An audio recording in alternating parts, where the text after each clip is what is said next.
Bonjour, homme de Dieu. Bonjour, mon cher. Voilà. Bonjour, Ok, bon, vraiment, je bénis Dieu moi également. pour cette occasion qui nous permet de pouvoir parler encore de sa parole. Donc voilà, on va prier et puis on démarre notre mission. Ok. Seigneur, nous te rendons gloire pour ce moment encore que tu nous offres. Nous sommes vraiment dans la joie parce que nous savons que ton esprit de gloire est là. Ton esprit, Seigneur, notre éducateur, notre conducteur, il est là pour nous diriger et nous savons que toute la gloire est pour toi, Seigneur. En cas de toute chose, du début à la fin, dans le nom puissant de Jésus-Christ. Amen. Amen. Amen. Ok, donc frères et sœurs, nous sommes là encore aujourd'hui pour parler de la parole de Dieu. Aujourd'hui, bon, nous avons notre invité Hervé Kachama. C'est aussi un serviteur de Dieu. Même si vous ne le voyez pas dans des églises ou bien faire des émissions un peu de gauche à droite, parce que bon, au jour d'aujourd'hui, beaucoup de personnes pensent que pour parler de la parole de Dieu, il faut simplement être consacré par un homme, par une femme. Et moi, je sais personnellement que la consécration, ça vient de Dieu. On peut prendre beaucoup d'exemples dans la Bible de personnes comme Moïse, Abraham, on voit nulle part où quelqu'un leur avait imposé la main pour qu'ils deviennent serviteurs de Dieu. Donc là, si nous prenons, donc je n'ouvre pas la Bible, mais je vais juste donner un passage biblique dans le livre de 2 Corinthiens 5, à partir du verset du 7, là où la Bible dit, si quelqu'un est en Christ, il est devenu une nouvelle créature. Et si nous descendons vers 18, nous verrons que la Bible dit, Dieu a fait de cette personne-là un ministre. Donc, il lui a donné le ministère de la réconciliation. Donc voilà, et si on court vite dans les livres d'Apocalypse, chapitre 1, à partir du verset 3 jusqu'à 6, on va voir que cette même personne, Dieu a fait d'elle un royaume de sacrificateurs. C'est-à-dire qu'il est dans le service du Seigneur pour intercéder, pour prier. Donc voilà, aujourd'hui, donc je suis devant Hervé, qui est un serviteur de Dieu, parce qu'il a donné sa vie à Jésus-Christ. Donc on va essayer de partager un peu le témoignage de ce que Dieu a vraiment réalisé dans sa vie. Donc rapidement, je vais prendre la parole de Dieu avant de commencer. Plutôt avant que je donne la parole à Hervé. Dans le livre d'Apocalypse, il y a quelque chose de très pertinent. Apocalypse au chapitre... Alors, Apocalypse chapitre 12 au verset 11. Donc je vous conseillerais de lire tout le chapitre pour pouvoir comprendre ce que la parole de Dieu nous dit. Donc dans le verset 11, la Bible nous dit, ils l'ont vaincu à cause du sang de l'agneau et à cause de la parole de leur témoignage. Ils n'ont pas aimé leur vie jusqu'à craindre la mort. Donc ça c'est la parole de notre introduction. Si Hervé là, parce qu'il a donné sa vie à Jésus et tout ce que le Seigneur a fait de sa vie a lien avec ce verset biblique. Donc homme de Dieu, voilà, je laisse la parole. Écoutez, déjà très honoré pour l'invitation. Oui. Hein, c'est pas toujours évident de parler de soi, encore moins de témoigner, alors que Dieu nous demande de témoigner, de lui rendre grâce. Amen. Pour toutes choses. C'est vrai que ça peut paraître bizarre d'être présenté comme homme de Dieu. Finalement, c'est pas si choquant que ça dans la mesure où nous sommes faits à l'image de Jésus-Christ, de lui-même. On ne peut pas se prétendre être autre chose que son serviteur, en fait. Hein. Et lorsqu'on a pris conscience, lorsqu'on a été baptisé, lorsqu'on a accepté Christ dans sa vie, c'est tout à fait normal, évidemment, que je sois présenté comme étant son serviteur, parce que dans ma vie de tous les jours, je m'efforce de vivre de sorte que mes actes lui fassent plaisir, en fait, ainsi dire. Donc, par ricochet, je le sers. Donc, lorsque je agis, je pense toujours au regard, à sa parole, si l'acte, évidemment, fait honneur à Jésus-Christ. Donc, par là, oui, je ne gère pas une église, une structure, une entité qui accueille des gens, mais dans ma vie de tous les jours, je m'efforce de marcher selon sa volonté. Ainsi, je peux le dire comme ça.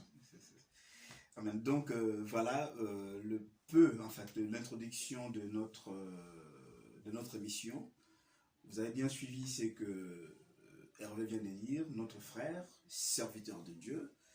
On va poursuivre, donc si jamais j'ai une question... Non, il n'y a pas de problème, hein. Voilà, On discute, il n'y a pas de problème. On discute, hein. Donc je voulais juste appuyer ce qu'il vient de dire. Donc ça rejoint le chapitre de 2 Corinthiens 5, 17, 18, 19. Parce que c'est vrai, comme je disais, nous ne sommes pas obligés d'aller supplier quelqu'un ou bien d'être sous ordre d'une personne quelconque, surtout au jour d'aujourd'hui, ceux qui se prénomment, qui s'autoproclament, disons, serviteurs de Dieu. Mais la parole de Dieu nous dit que si quelqu'un donne sa vie à Jésus, il est devenu une nouvelle créature. Donc cette personne-là est convaincue par l'Esprit de Dieu et il devient automatiquement enfant de Dieu, serviteur de Dieu. Raison pour laquelle je suis dans la joie de me retrouver chez Hervé, bien entendu. Nous ne sommes pas dans une structure nommée Église évangélique, je ne sais pas. Tu es chez toi. Donc, voilà. Vous êtes chez vous. Voilà. On est chez nous parce que nous savons que l'Esprit de Dieu est là. La Bible dit que là où 2 ou 3 sont réunis au nom du Seigneur, il est là, parmi ces personnes-là. Et elle dit encore dans Jean chapitre 4 au verset 23-24 que l'Esprit de Dieu, on adore, plutôt l'heure vient et il est déjà venu où les vrais adorateurs adoreront le Seigneur en esprit et en vérité. Donc l'Esprit de Dieu, il est omniprésent en nous.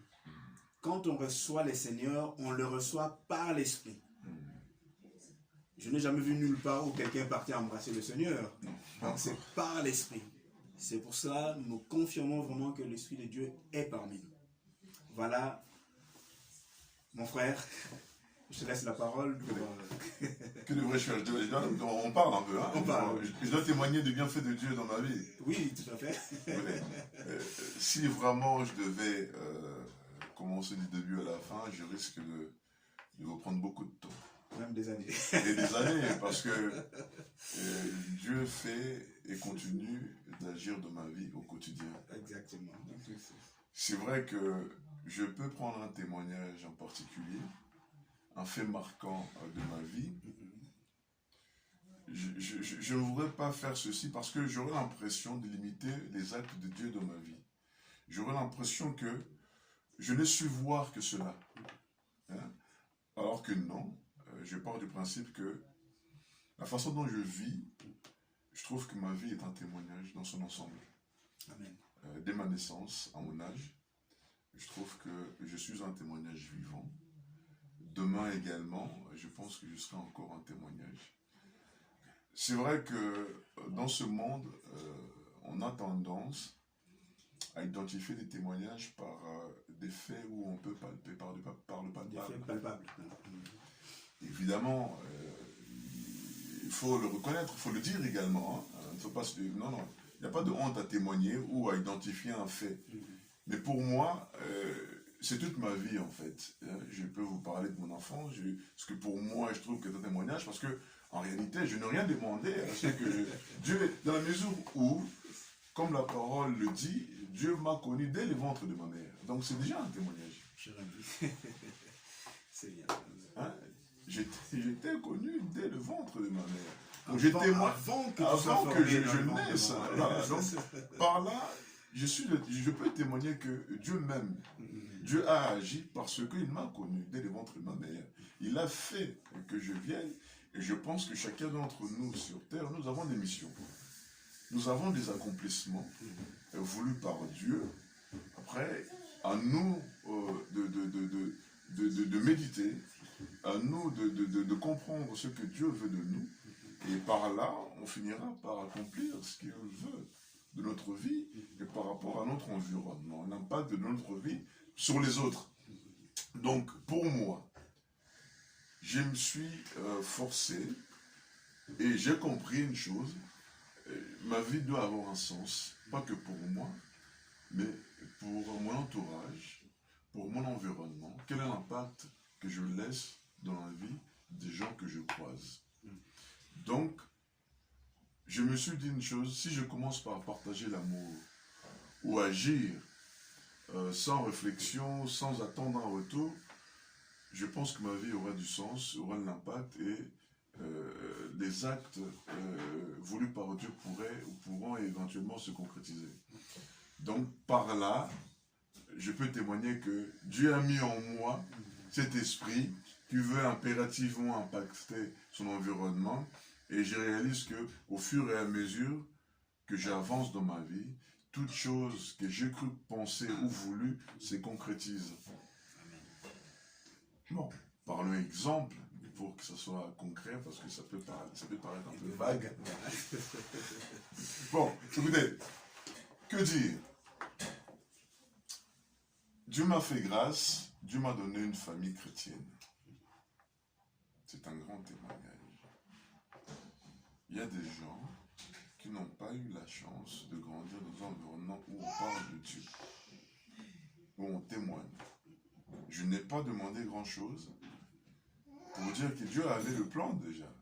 Dieu m'a mis au sein d'une famille où la parole de Dieu est monnaie courante, si je peux me permettre. Où on parle de Dieu, où j'ai connu l'écodyme, bien que je n'ai jamais su chanter, mais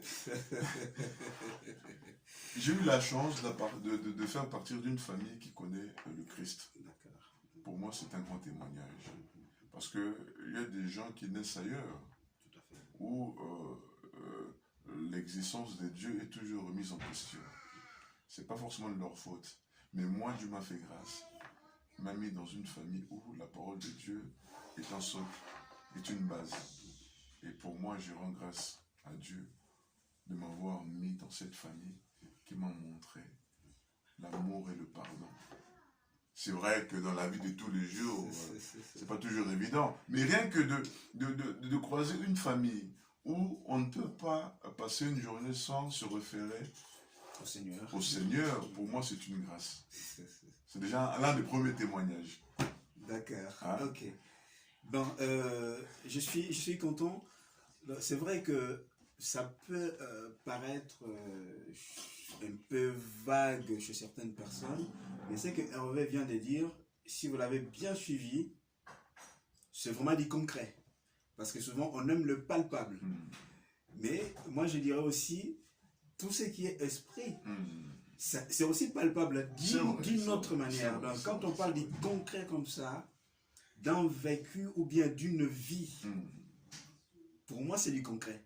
C'est-à-dire que la personne témoigne qu'elle est née dans une famille chrétienne. C'est pas pour rien que le Saint-Esprit nous a conduit à faire cette émission, parce que moi-même, je suis un témoignage vivant par rapport à la famille Kachama. Et je pense qu'on ne va même pas s'arrêter là. On va continuer davantage à témoigner le merveille de Dieu, tout ce qu'il fait dans cette famille, dans nos vies en général, par le biais des témoignages, on le fera. Je pense que c'est très important parce que bon, souvent au jour d'aujourd'hui, les gens attendent que un soi-disant apôtre vienne les imposer les mains pour dire que ben voilà, Dieu te donne le mariage, Dieu te donne ceci et tout et tout. Donc on veut impressionner le monde. Mais je pense que déjà avoir Jésus-Christ réellement dans sa vie, c'est un grand témoignage. Voilà, Hervé. Alors, un dernier. Comme ça, je donne quand même un peu de substance. Oui. Parce que c'est vrai que, en fait, le témoignage est propre à chacun. Hein? Les athées, si je peux me permettre, ou ceux qui ont foi à la science et à l'intelligence, pourraient contredire toute chose. Quelqu'un peut témoigner que Dieu a fait grâce dans ma vie, j'ai eu mon diplôme. Quelqu'un qui ne croit pas dépend. Dieu dira, moi j'ai travaillé, j'ai eu mon diplôme. Après, les témoignages de vie personnelle et individuelle. Hein. Exactement. Oui. Donc, là où quelqu'un estime que Dieu a fait grâce, il faut le respecter. Il faut l'accepter. Ce n'est pas parce que l'autre n'est pas en mesure de reconnaître les bienfaits de Dieu que ce n'est pas un témoignage pour l'autre. Parce que les acquis de certains, c'est des attentes des autres ou des projets d'autres. Mais ça ne peut pas nous empêcher de dire merci, de témoigner quand même. Ok? Bon, je vais aller quand même là où... Pardon, c'est fort ce que tu dis. Parce que c'était pas prévu que je témoigne, mais en cheminant dans notre conversation, ce qu'Hervé vient de dire me pousse à faire un petit témoignage, une situation que j'ai vécue personnellement. C'était une situation très difficile. J'ai souffert de ça pendant 3 mois. C'est dans mon travail. Je ne citerai pas la situation aujourd'hui, juste je donne l'image. Donc j'ai été traité de toutes sortes de noms par rapport à une situation à laquelle j'étais innocent à 100%.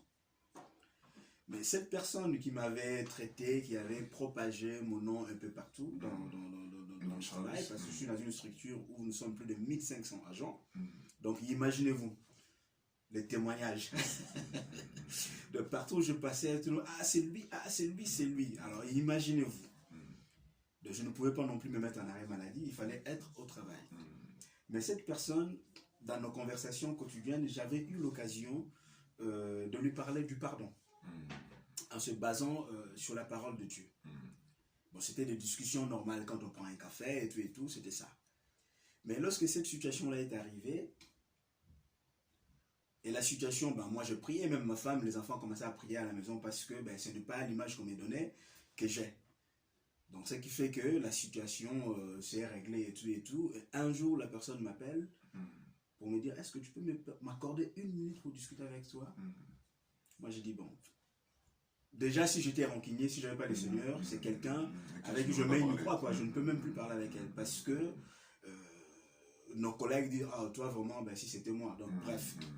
Et cette personne m'a dit, ben, je ne veux pas que ça soit ici au travail, il faut que ça soit dans un café et tout. Moi, j'ai dit, non, il n'y a pas de problème, je vais dégager un temps pour qu'on puisse parler.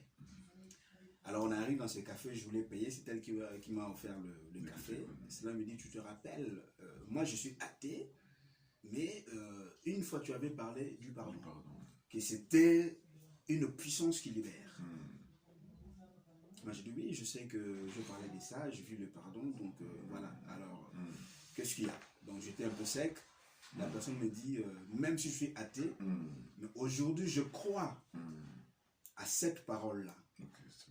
Et je te demande pardon de tout le mal que je peux faire. Voilà, une personne athée. Pour dire que Dieu est vivant. Il agit tantôt d'une manière, tantôt d'une autre, et au moment où il veut agir. Tout à fait. Voilà, oui. Non, je suis très touché par votre témoignage d'ailleurs. Et comme quoi, hein, c'est vrai que le pardon libère. Ça nous libère nous, ça libère aussi les autres. De toute façon, le pardon, si on ne peut pas pratiquer le pardon, on doit parler de Dieu, de l'amour, de Christ. Tout à fait. C'est pas facile, mais... Alors c'est vrai que je voulais en faire d'autres des témoignages, mais j'ai un peu du mal à témoigner parce que... Non, dans quel sens? Oui, je comprends. On a une communauté. Hein? C'est vrai que la vidéo ne vise pas que notre communauté afro, mais on a une communauté où le matériel est très important, de mon point de vue. Hein? Et moi-même, j'ai écouté pas mal de témoignages. Et les gens témoignent toujours des bienfaits, comme on l'a dit, palpables. Dieu m'a donné ci, Dieu m'a... Non, je ne voudrais pas faire le même. Bien que je reconnais, et je le dis, la façon dont je vis, il est impossible que Dieu n'existe pas. Ça, c'est quand on me demande aussi, comment fais-je pour croire, ou qu'est-ce qui me dit que Dieu existe? Non, je dévie un peu, mais je reviendrai. Moi, j'ai toujours une réponse. Oui. J'ai fait le tour de la vie ou de ma vie. J'ai fini par conclure une chose. La façon dont j'ai vécu, ou je vis ma vie, il est impossible que ce soit les fruits d'un hasard. J'ai pris des très mauvaises décisions. J'ai agi parfois en l'encontre de la parole. Et la façon dont ma vie s'articule. il est impossible qu'il y ait un Dieu. Un Dieu n'existe pas. Dieu existe. Parce que Dieu agit dans ma vie. Pour témoigner et servir la communauté, vous savez, Il n'y a pas de fumée sans feu, hein, comme on dit. Hein, pour compléter un peu ce qu'il avait dit. J'en ai tellement, mais j'en prends seulement un. D'accord. Je me projetais à acheter ma maison. Oui. Et bon, sans argent. Mais moi, je vis de foi, mais par la foi. Et beaucoup de foi, parce que on ne peut rien sans foi. Avec la foi, on peut franchir des montagnes, comme on le dit. C'est d'abord la foi, et les choses s'articulent. Il faut d'abord y croire. Et y croire ne suffit pas. Et il faut démontrer à Dieu qu'on mérite ce qu'on vous demande également. Ça aussi, c'est une chose. Mais j'ai dit à ma femme, pour l'anniversaire de notre premier, nous fêterons chez nous dans une grande maison. Et à 3 mois, 4 mois de cela, nous n'avions même pas un sou. Et puis, on a commencé le projet, et bien évidemment, elle n'y croyait pas, parce qu'en réalité, évidemment, nous n'avions rien. Mais, et puis un jour, je commençais un peu à regrouper tant bien que mal ce qu'on pouvait avoir, et il nous manquait 10 000 euros. Il nous manquait 10 000 euros à 2-3 jours de la signature, à une semaine ou deux, maxi. Et puis bon, j'appelle la banque. Je dis bon, je vais aller les voir quand même, leur demander même un petit 2-3 000. Ça peut toujours me compléter, et puis bon, au pire, on va décaler la date de signature. Et puis je pars à la banque pour essayer de négocier un petit 2-3 000 euros pour compléter. Et puis en marchant, je lui dis, mon Dieu, moi j'ai besoin de 10 000. Je veux sortir de là avec un minimum 5 000. Bon, je n'y croyais pas trop, mais je vais quand même. Et puis j'y vais. Mon entretien se déroule bien, et puis le mec me dit, écoutez, M. Kachama, pourquoi vous voulez 2 000? On peut vous donner 5 000. Il dit, écoutez, je vais aller voir mon chef, et je reviens. Et puis il revient, je dis, non, M. Kachama, non, on va vous donner 10 000. Bon, si ça peut faire un témoignage, en sortant de là, j'ai eu un sourire, j'ai dit, Dieu, tu savais ce que mon cœur désirait. Même si j'ai fait semblant, je voulais 2 000, mais j'avais besoin de 10 000. Je suis rentré, je suis sorti avec 10 000. C'est vrai, on peut dire que oui, mais tout le monde, si tu as un bon dossier, on peut avoir 10 000. C'est pas vrai. C'est pas vrai. Là, je suis d'accord. Non, Je peux me témoigner, c'est pas vrai. Moi, je le dis, c'est pas vrai. Je le dis, c'est pas vrai. Pourquoi? Parce que on a eu des très bons dossiers où on a eu des refus. Mais à chaque chose son temps, Dieu nous refuse également des bienfaits pour notre bien, même si ça fait mal. Dieu sait à quel moment cette bénédiction-là doit arriver. Voilà. Donc, je suis sorti de là, encore une fois de plus, avec un sourire. Je dis non. Ça m'a bien. Donc, ça, c'est juste un tout petit témoignage. Je ne voulais pas le dire, mais il fallait quand même que je le dise parce que c'est un bienfait. Je ne m'y attendais pas.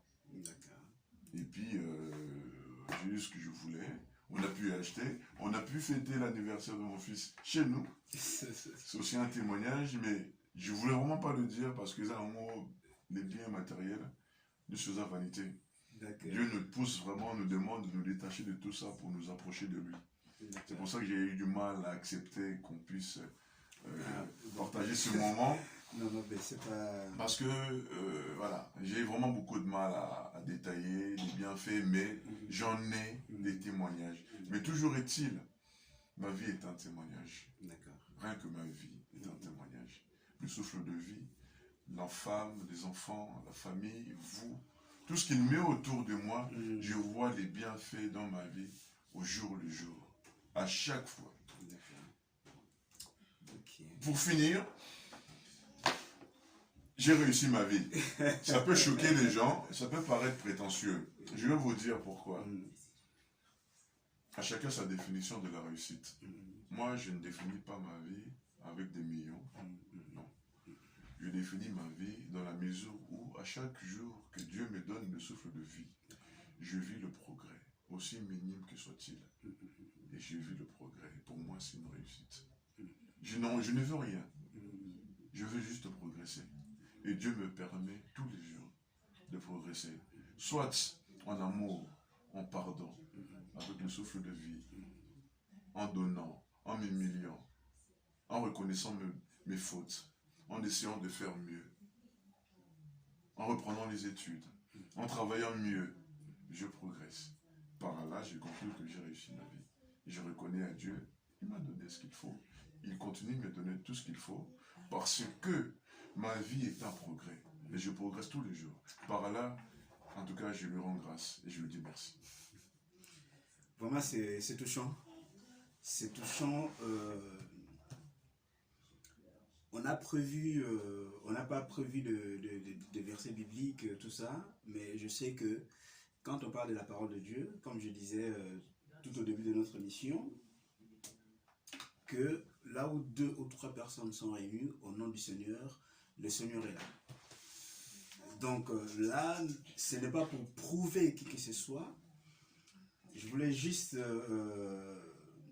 compléter encore ce qu'Hervé vient de dire, en sachant que l'Esprit de Dieu est là pendant qu'Hervé parlait plutôt. Donc l'Esprit me souffle quand même des versets bibliques qui vont ensemble avec les témoignages d'Hervé. C'est là où moi aussi je témoigne la puissance de Dieu, comment Dieu agit avec nous. Donc pendant que Hervé parlait, il y a le chapitre 11 du livre d'Hébreux qui m'est venu dans l'esprit. Donc comme on a la parole de Dieu, on va quand même le lire. Voilà. Hervé a marché par la foi. Quand tu l'as dit qu'à telle date, nous fêterons l'anniversaire de mon fils dans notre nouvelle maison. Donc la maison n'était pas encore là. Donc là, vraiment, on témoigne la foi. Donc comme on dit, fais de l'Éternel tes délices. Psaume 37. Et il te donnera ce que ton cœur désire. Psaume 37. Et là, par rapport à la foi, on va prendre Hébreux 11, parce qu'il a marché par la foi. Et Dieu a agi. À partir du premier verset, la Bible dit, or, la foi est une ferme assurance des choses qu'on espère, une démonstration de celles qu'on ne voit pas. Pour l'avoir possédé, les anciens ont obtenu un témoignage favorable. C'est par la foi que nous reconnaissons que l'univers a été formé par la parole de Dieu, en sorte que ce qu'on voit n'a pas été fait de choses visibles. Tout à fait. Voilà, tout simplement, sans commenter, comme on dit, non comment, pour... Voilà, je donnerai juste un conseil à ceux qui me suivent, pour ainsi terminer, avant que vous priez. J'ai fini par comprendre une chose. La vie, si je peux me parler, est-ce que je peux parler lingala? Il n'y a pas de problème. La vie, en fait, il faut déjà comprendre et maîtriser la relation qu'on a avec Dieu. Amen. Après, tu en fais ce que tu veux. Moi, j'ai fini par comprendre une chose. Nous avons besoin au code c'est vrai. Je le pense. Il faut au code ça nous avons besoin. Sauf que nous avons besoin de nous être personne. Nous avons besoin d'un agissement d'ailleurs. Au code du crédit. Fais le bien. Fais le bien. On risque de continuer jusqu'à demain parce qu'il y a encore un verset qui vient. Tu vois, donc moi, sincèrement, on peut dire tout ce qu'on veut. Moi, je marche dans le code sans